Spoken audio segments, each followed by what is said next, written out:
meeting of the Shorewood Board Trustees to order at 7:48. All trustees are present except for Trustee Rosick, Trustee Maher, and Trustee McKay, who are excused. Has this meeting been properly noticed? Yes, it has. Thank you.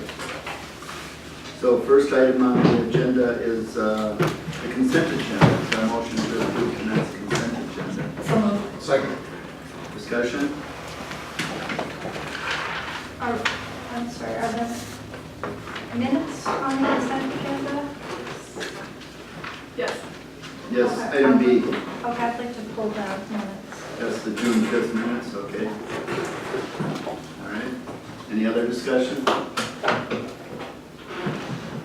Seeing none, all in favor of approving the consent agenda with the exception of item 4D, say aye. Aye. Opposed? That takes us to the next item on the agenda is there a motion to approve the June 5th, 2017 village board minutes? So moved. Second. Discussion? On the item about the reappointment of Leah Blankenship. Okay, there's a statement in the second paragraph, so this is number 5, 4C4. In the second paragraph, it states, any concerns about the attendance of any board, committee, or commission member should be addressed directly to the chair of the board, committee, or commission. That was a statement made by Trustee McKay, but when I actually looked at the policy that we adopted, I believe in February, I think the policy says that, doesn't say that, the policy says that any concerns about attendance should be made to the Judiciary Personnel and Licensing Committee. So I would like the minutes to reflect that this was Trustee McKay's opinion. Yeah, that's all we can do, right? I agree with you. That's the way it's stated, the way it's in the minutes, it's like this is what Right. it is, and it's not. This is Trustee McKay's So just opinion. according to Trustee McKay. Okay. Thank you. Any other comments on the agenda? Excuse me, on the minutes?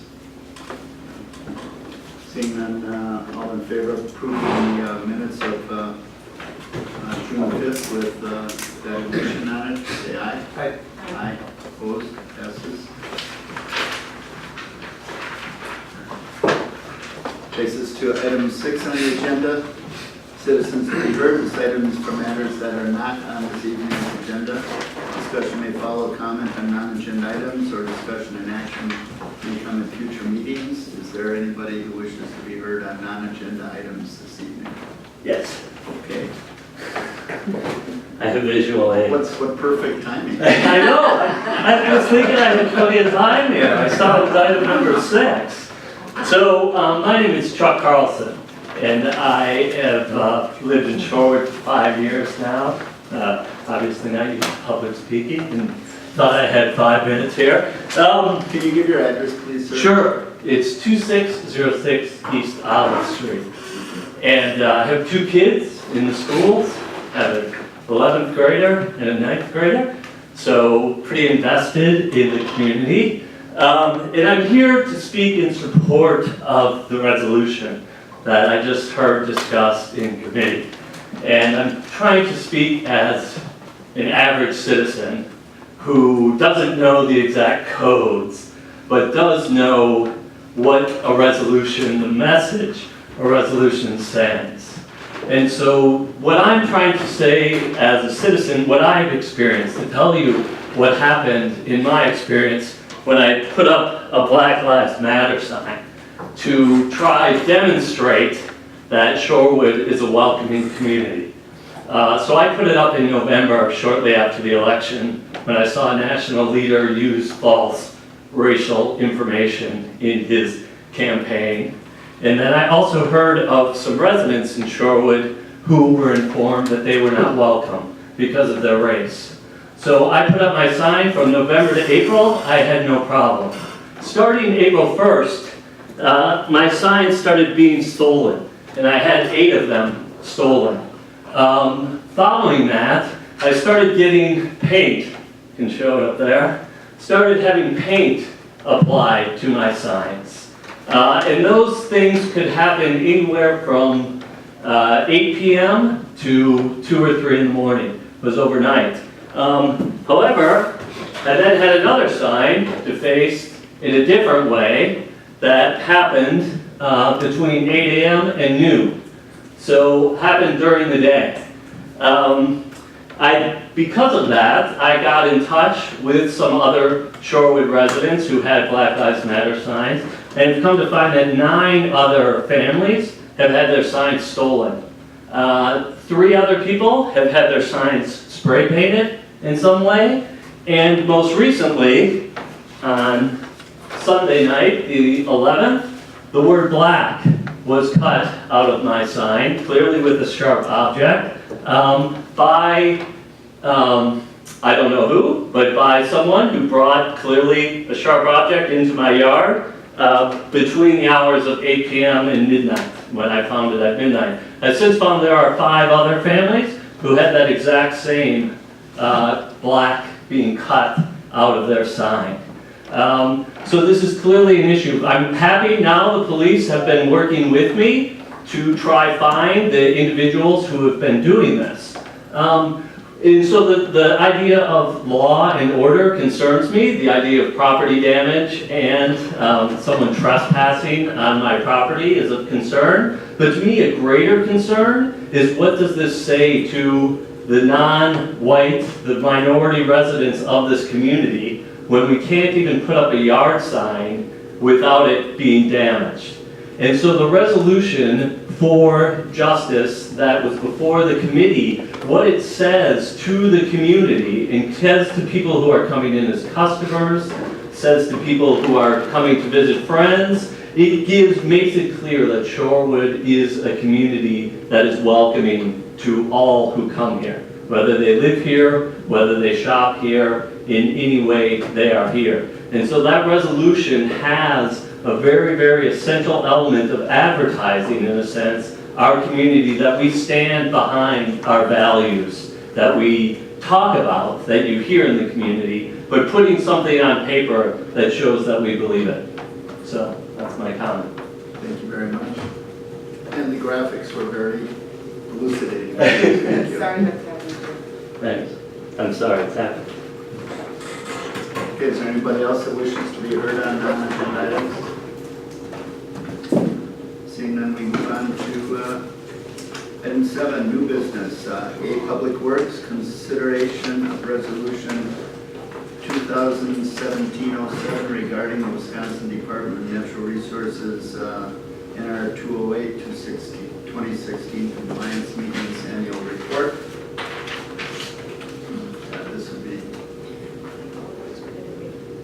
Public Works didn't meet, but you want to still do it? We didn't, yeah, this is something we do, So we'll just take the whole part. this is annual, so I will make a motion to approve the resolution 2017-07 regarding NR 208 compliance monitoring. Second. Discussion? All in favor of the motion stated, say aye. Aye. Oh, it's a resolution. I failed on that. This will be a roll call vote. Trustee Amenta. Aye. Trustee Bachworth. Yes. Trustee Zobek. Aye. President Johnson. Yes. The vote is 4-0. Thank you. Next item, also on Public Works, consideration of bike share operational agreement. You want to lead this discussion even though you didn't meet, or? We'll throw it right over to Ms. Lang. Okay. Ms. Lane? Actually, I'm going to defer to Nathan because he works solely on the operations agreement with the other municipalities. I was not involved. This is as far as we can throw out. No, Yeah. Only 3 months. Okay, so keep in mind, there was a lot of cooks in the kitchen on this one. There was West Dallas, Wauwatosa, Milwaukee, and Shorewood, all in on this. And so the operating agreement had to be uniform essentially throughout the municipality. And so there was a few few committee meetings and a full board meeting where we discussed it and we came up with a number of items that the trustees wanted to see in there, and I asked them to incorporate those. It didn't always get incorporated in the exact way or with the specific language that I requested, because again, we were working with all these municipalities, but we made sure that those items were included. For example, there was a request that there be a clause that stated if the system was ever discontinued for any reason, that Butler would take over all of the costs to remove the sites and take care of any costs associated with either tear down or removing stations. It also gave the opportunity to the municipality to find another vendor to continue if they felt it was something that they wanted to pursue. There was also some language in there, and we talked about this, there was a question about this earlier, so I'm going to address this. There was one portion of it that I think was a little bit confusing. Part 5 on page 5 talks about station relocation, and there's really two different parts to subsection 5. My suggestion to all the municipalities is they break these up into separate clauses, but they threw them in together, so I want to make sure everybody understood what that is. It says that in an event that a station must be removed or relocated, temporary or permanently, due to consumer demand, travel patterns, work in the public right-of-way, or other considerations, the municipality in Boulder will consult to determine whether a station or portion thereof should be relocated, resized, or removed as necessary. Now, at the end of the day, that means that they have to come to us and consult with us, and we say we think it should would be better served at Atwater Park over here and not over there, depending on the numbers. They have to collaboratively work with us on that process. And the municipality, at the end of the day, is allowing these to be in our public right-of-way, and so that cannot trump state law. No agreement can trump the state law on that. We can always say it's in our public right-of-way. We're not going to issue, we're not going to renew a special privilege permit for that. So ultimately, we have the control to move these things around. The idea is that we have a wonderful working relationship with Boulder and we work collaboratively with them, but I know that was a concern as we discussed it. Part 3 on page 5 also says station locations. It says that the municipality in Boulder shall cooperate in the selection of station locations utilizing equipment or supplemental subject equipment within the municipality. And it says that the municipality must approve all locations, but won't withhold consent for undocumented reasons. So in other words, we've got the final word, we just want to tell them what our thought process is on that. And then there's some criteria there for choosing stations that makes a lot of sense, that all the municipalities agreed on, maximizing station density and location and proximity to other stations and those kind of things. There was some other specific language that they added at our request. One of those, you'll see, I'm going to go back to part 5 where it talks about station relocation. It also says that the municipality shall make permits for work in the public right-of-way, which would require moving or shutting down a station contingent on the applicant essentially reimbursing Butler for their lost revenue while that work is going on. However, at our request, they added the language that says the municipality is specifically exempt from that. So if the municipality is going to do work, or the work is being performed specifically by a municipal contractor, it's exempted from that requirement. If a private business said, we want to do this overhaul, and we want to do all of this work, and as a result of that, we need to close the sidewalk for 3 weeks, well, that's Butler's bread and butter if they're going to have a station shut down for an extended period of time. That there's some compensation there for their lost revenue because it's really interfering with our part of our public enterprise. But again, they added that language that the municipality is exempt from that, and any contractor working on the municipality's behalf is exempt from that as well. So that's some additional language that they added specifically at Shorewood's request.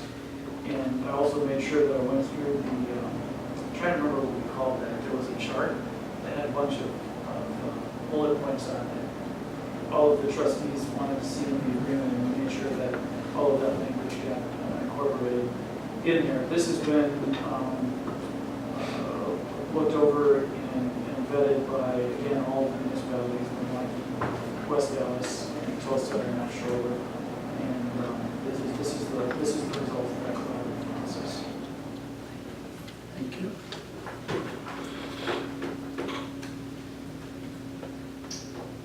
Yes? So there was language in there about the, like, if you buy things, if you have a grant or if you don't have a grant, and the ownership of the kiosks. I may have been wrong, but I thought that we had had discussions that after a certain period of years that are specified in the grant, that ownership of the kiosks, not necessarily the bikes, but everything else, would be the villages. But this seems to say, no, Butler owns everything. Is there a specific, I want to make sure I'm getting the exact language. I want to make sure I answer the question based upon the specific clause. Is there a specific subsection or article that you want? The stations, which, okay, so they define subject equipment.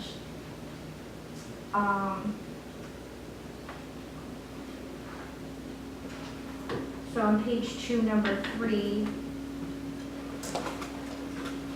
so their subject equipment that is not grant funded, it shall become and remain Butler's property.